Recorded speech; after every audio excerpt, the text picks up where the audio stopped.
Welcome back to my channel. দীর্ঘ অনেক দিন পর চেনা পরিচিত ভিডিওর সাথে আমি চলে এসেছি।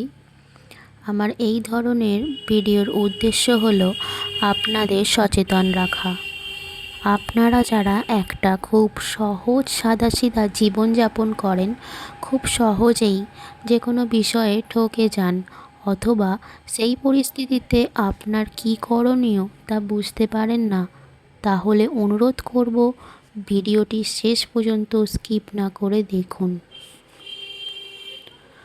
প্রথমেই বলবো, যদি কোনো কিছু ধরুন আপনি জানেনই না অথবা আপনার নলেজে নেই, অথচ নিকটবর্তী পুলিশ স্টেশন থেকে আপনাকে ইনফর্ম করা হলো যে পুলিশ স্টেশনে যেতে হবে, আপনার তখন কী করণীয়? আপনি কি সেখানে চলে যাবেন? কেউ আপনার বিরুদ্ধে ভুল বা মিথ্যা এফআইআর জিডি করেছে, সেক্ষেত্রে এরকম পুলিশ আপনাকে কল করে বা যে কোনোভাবে হোক ইনফর্ম করতেই পারে। আপনি কখনোই কোনো লয়ারের সাথে ব্যাপারটা কনসাল্ট না করে যাওয়া উচিত নয়, এবং গেলেও কোনো রকম পেপারে সাইন করা উচিত নয়। এগুলি হলে বিষয়টি পরবর্তীকালে কিন্তু আপনার বিপক্ষে চলে যেতে পারে। পুলিশ কেন আপনাকে থানায় ডাকছে, এটার প্রপার ইনফরমেশান আপনি পুলিশের কাছ থেকে জেনে নিন আগে। এটা পুলিশের ডিউটি আপনাদের প্রতি, যে আপনাদেরকে জানানো এবং আপনাদেরও অধিকার এটা সম্পর্কে জানা। এরপরে অ্যাডভোকেটের সাথে সেই বিষয়ে কনসাল্ট করে তার কথা মতো কাজ করুন।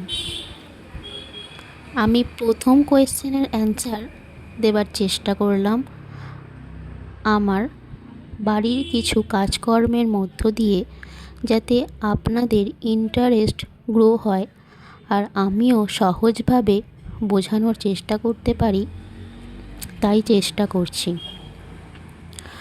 কারণ আপনারা কখনোই কোনো শিক্ষণীয় চ্যানেল আপনাদের ইন্টারেস্টের বাইরে যেগুলো, আপনারা সেখানে গিয়ে দেখবেন না, সেটা আমি খুব ভালো করেই জানি।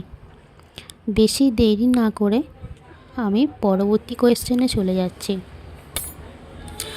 আপনার সাথে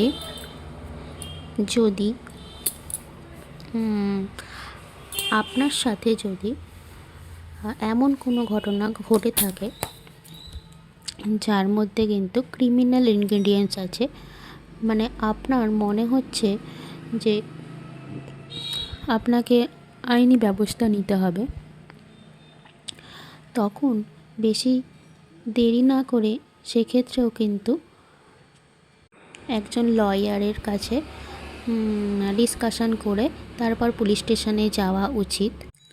মানে তার একটা অ্যাডভাইস নেওয়াটা আপনাদের দরকার। আর যদি কোনো সিরিয়াস ম্যাটার হয়, সেরকম সুযোগ পাচ্ছেন না, তাহলে সরাসরি জিডি এফআইআর করতে পারেন। আপনার ঘটনার গুরুত্ব বুঝে পুলিশ অফিসার নিজেই জিডি কি এফআইআর সেটা বলে দেবেন।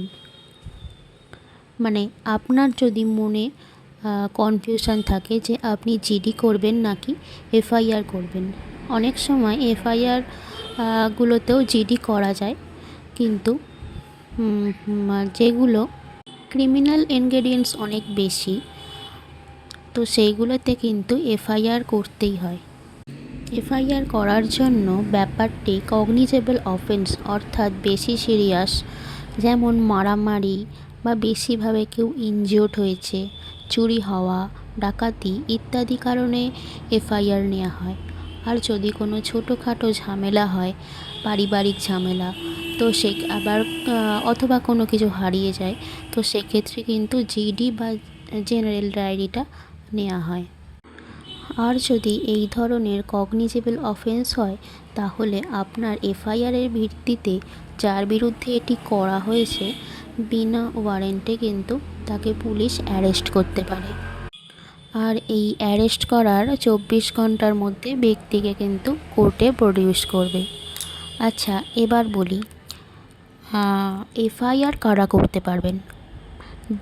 যিনি নিজে অপরাধের শিকার হয়েছেন তিনিও করতে পারবেন, তার পরিবারের লোকজন অথবা যে কোনো প্রত্যক্ষদর্শী আপনার হয়ে কিন্তু এটি করতে পারবেন। কিন্তু আলোচ্য বিষয় হলো এখানে কোনো মিথ্যা কাঁচাখুরি গল্প দিয়ে ভুল মানুষের বিরুদ্ধে করতে যাবেন না, বা এটা ঠিকও নয়। কারণ পরবর্তী কেসের জন্য এটি অন্যতম এবং নির্ভরযোগ্য ডকুমেন্ট আপনার সপক্ষে আর কি। আপনি যে এফআইআরটা করবেন তার একটি কপি পুলিশ আপনাকে বাড়িতে দিয়ে দেবে। এবার সেই গল্পটা যদি মিথ্যা গল্পের কারণে আপনি করে থাকেন, তাহলে কিন্তু সেই কেস আপনার বিপক্ষে চলে যাবার সম্ভাবনা থাকে। আপনার সমস্যা হলে প্রাথমিকভাবে আপনার কী করণীয় তা আমি আপনাদের বোঝানোর চেষ্টা করলাম। এখন বেশি ডিটেলসে বললে আপনাদের বুঝতেও অসুবিধা হবে, আর আমার চ্যানেলটা কোনো এডুকেশনাল পারপাসে নয়, যে স্টেপ বাই স্টেপ ক্লিয়ার করাটা আমার সেখানে উদ্দেশ্যও নয়। আমার সমাজের মানুষগুলোকে সতর্ক রাখা আমার কাজ বলে মনে করছি। আমি বোঝাতে কিছু অসুবিধা হলে বা জিজ্ঞাসা থাকলে কমেন্ট বক্সে কিন্তু আপনারা জিজ্ঞাসা করতে পারেন আমাকে। আমার আগের কিছু ভিডিও, বেশ কিছু ইনফরমেটিভ ভিডিও আছে যা কিনা আপনাদের কিছু বিষয়ে অনেকটাই সাহায্য করতে পারে।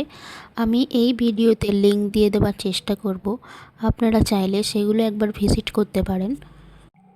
এছাড়াও পরবর্তী বিষয়ে আরও কন্টেন্ট নিয়ে আমি কিন্তু আসব, আর আপনারা নিজেকে আরও ইমপ্রুভ করতে, আপডেট করতে এবং নিজেদের সতর্ক রাখতে পরবর্তী ভিডিওর আপডেট পেতে চ্যানেলটি কিন্তু সাবস্ক্রাইব করে পাশে থাকা বেল আইকনটি একটু প্রেস করে দেবেন, যাতে সবার আগে আপনার কাছে ভিডিওটি পৌঁছে যায়। যদি কারোর মনে ইন্টারেস্ট থাকে বা জানার ইচ্ছা থাকে যে কোনো বিষয় সম্পর্কে, তাহলেও আমাকে কমেন্ট বক্সে কমেন্ট করে জানাতে পারেন। আমি চেষ্টা করব